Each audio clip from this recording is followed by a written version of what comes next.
Bonjour, je m'appelle Dorothée Nem, je suis archéologue et historienne de l'art et je mène mes recherches sur les stucs antiques à la Maison des sciences de l'Homme Monde sur le campus universitaire de Paris-Nanterre.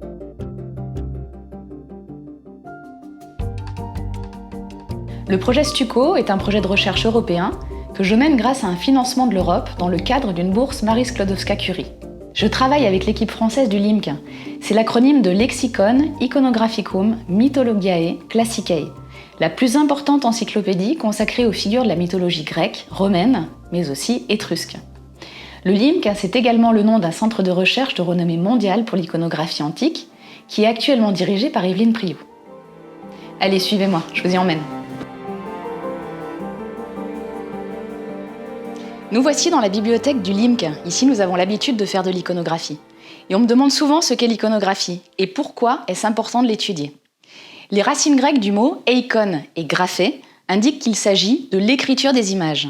On peut dire donc que l'iconographie, c'est la science qui étudie les images. De nos jours, nous sommes submergés par les images. Elles sont un moyen d'information et de communication à part entière.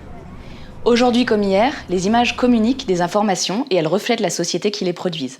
Mais nous n'avons pas tout à fait le même rapport aux images que dans l'Antiquité, qui comprenait des sociétés moins alphabétisées et où l'image constituait parfois le seul moyen de communication. Pour pouvoir, à partir d'une image, mieux comprendre une société et en tirer des clés de lecture sociale et politique, il faut connaître son contexte archéologique et historique.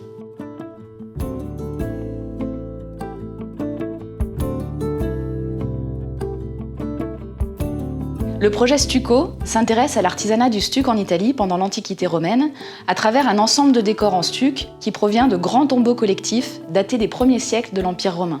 Mais qu'est-ce que le stuc? Alors c'est un enduit qui est travaillé en relief et que l'on appliquait sur les murs des différents bâtiments. Il était composé de sable, de chaux aérienne, d'eau et éventuellement de poudre de marbre. Les décors en stuc de mon corpus ont été découverts et prélevés de leur contexte au XVIIIe siècle, à l'époque où Puzzole attirait les artistes et les collectionneurs d'antiquités. Puteoli, le nom de Puzzole antique, est une ville très importante dans l'Antiquité. Jusqu'au IIe siècle de notre ère, c'est le principal port de Rome, et donc c'est à Puteoli qu'arrivent par bateau les marchandises provenant de toutes les contrées de l'Empire romain. C'est donc une ville cosmopolite qui draine un nombre considérable de peuples, de marchandises, de savoir-faire, de croyances, et ce commerce apporte de grandes richesses à la ville, qui possède de splendides bâtiments publics. Comme il est de coutume pour les villes romaines, les nécropoles sont situées à l'extérieur des villes. Et les plus beaux tombeaux étaient positionnés le long des axes routiers, sur des kilomètres, afin de pouvoir être vus par les voyageurs. Ces tombeaux, pour la plupart des columbariums, c'est-à-dire des monuments funéraires destinés à abriter des incinérations, étaient extraordinairement bien préservés à l'époque moderne, et ils sont encore visibles de nos jours. On retrouve des descriptions de ces monuments et de leurs décors en stuc dans des guides archéologiques de la ville de Puzzole, qui contiennent des illustrations réalisées entre le XVIe et le XVIIIe siècle. Grâce à ce genre d'ouvrage et aux exceptionnelles découvertes de Pompéi et d'Herculanum, une véritable anticomania va se développer en Europe. C'est le début du tourisme culturel et archéologique. À cette époque, les décors en stuc de Puzzole sont prélevés puis vendus à des particuliers qui les cèdent à leur tour à des musées. Aujourd'hui, ces stucs se retrouvent dispersés dans des musées, quelquefois exposés en vitrine. Mais la plupart du temps, ils sont dans les réserves, sans jamais avoir été présentés au public. Et c'est là où j'interviens. Mon travail consiste à dresser un inventaire de ces stucs, à les documenter et à retracer leur histoire de l'Antiquité à nos jours.